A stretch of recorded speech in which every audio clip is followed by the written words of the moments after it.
Michael Eisenberg, the co-founder and general partner of Israeli venture capital firm Aleph. Michael, this comes very close to home. You're in Jerusalem, but 4 of your 8 children are on the front lines. 5 have served on the front lines. 1, I believe, just got back this morning. First, let's get to the very latest breaking news. A ceasefire talk with Hezbollah. What would that look like? I don't know, and I think it's way too early to speculate on what's happening with the ceasefire talks and if they'll come to fruition. The most important thing is the following. Hezbollah fired rockets beginning on October 8th. Nothing was going on in the north. Tens of thousands of Israelis have been moved out of their homes, and they need to go back.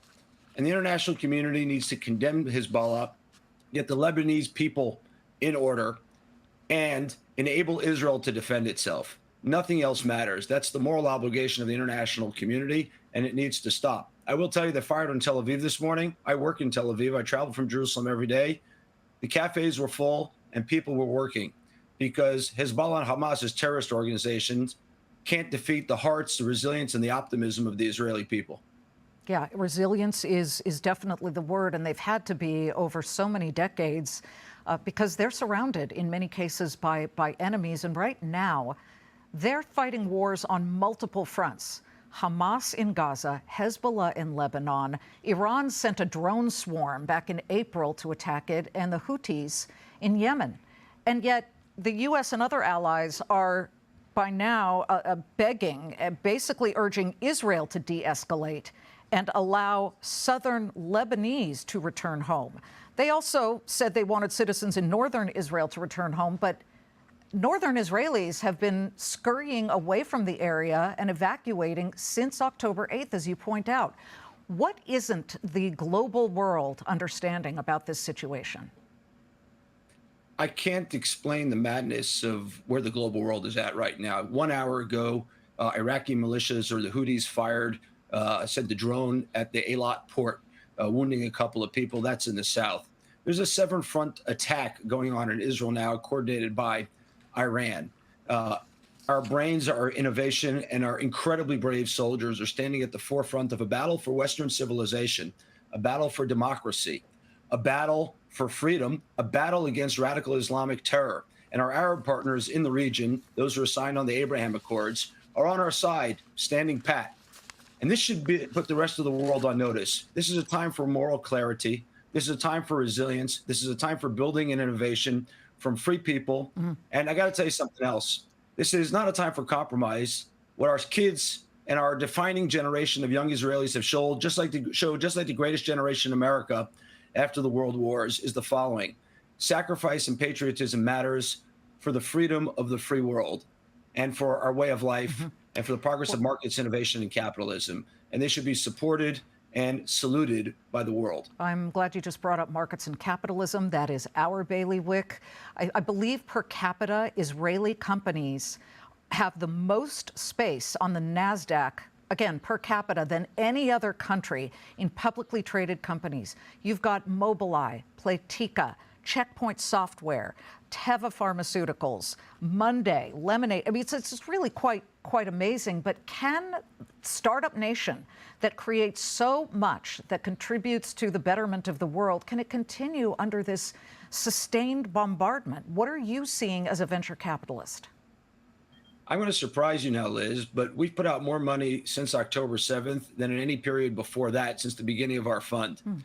That's number one. Number two, our portfolio companies, and one little venture fund, have raised over $500 million from foreign investors. Since October 7th, the august firms from Silicon Valley of Sequoia Capital, Accel Partners, and Greylock have opened offices in Israel, putting local people on the ground. What everyone in the world understands is that military, battleground situations, and war accelerates innovation. And the innovation in Israel is accelerating. We're able to apply AI in multiple areas, from biology to chemistry to the battlefield and defense tech. One of the hottest companies in America is Anduril. They're in full support of Israel.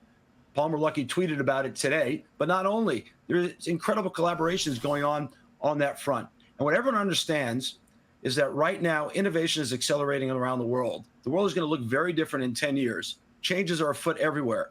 Israel is going to be at the forefront of that.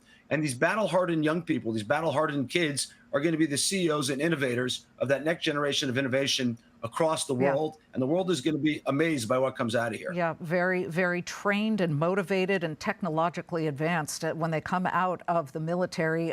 This should matter a lot to Americans, even those who don't really focus on that, especially shareholders, because a lot of U.S. companies have operations in Tel Aviv, let alone Kiryat Gat. I mean, there are so many different, I believe, all over U.S. companies: Salesforce, Intel, PwC, Deloitte, IBM, Microsoft, KPMG, Ernst & Young. They all have offices and operations in or near Tel Aviv.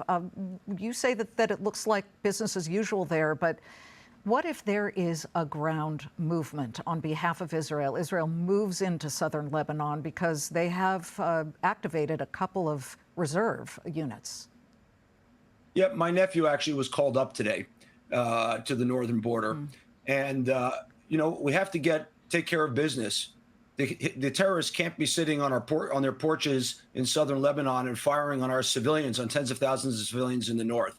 And so whatever the military decides, they will decide at this point in time. But, just today, Salesforce announced the acquisition, another $500 million acquisition of an Israeli company. That's $2 billion, $2.5 billion of acquisitions in the last month by Salesforce alone. And what I think you need to understand is that, unlike in America, where many of these technologies come out of universities, our entrepreneurial spirit and our innovation comes out of these young kids sacrificing on behalf of their country. Unfortunately and tragically, I lost two cousins, one on October 7th and one after. In the war, there's been tremendous sacrifice and pain. And at the same time, I want us all to look forward to the future. We're going to be blessed by an incredible generation of young kids who will innovate and drive innovation into global markets, including the U.S., and who want to partner with the U.S. Okay. People who love freedom and who love democracy, and people who value capital markets and innovation. And you're going to see an increase in that because the values are shared. And we must fight to keep the world free from radical Islamic terror, and we must make sure that innovation serves the betterment of humanity, which is exactly what Israeli entrepreneurs do. Michael, thank you. And when you look at the business and the innovation, Tel Aviv Stock Exchange gaining 54% over the past year. That's since October, when we see this horrific tragedy. There will be an economic and innovation miracle here, Liz, and you're going to be at the forefront of covering it. I invite you to come have coffee in Tel Aviv, and let's do some live shows from here. Coffee, and absolutely, you're speaking my language. I want to come and cover it. Michael, thank you so much. We appreciate it.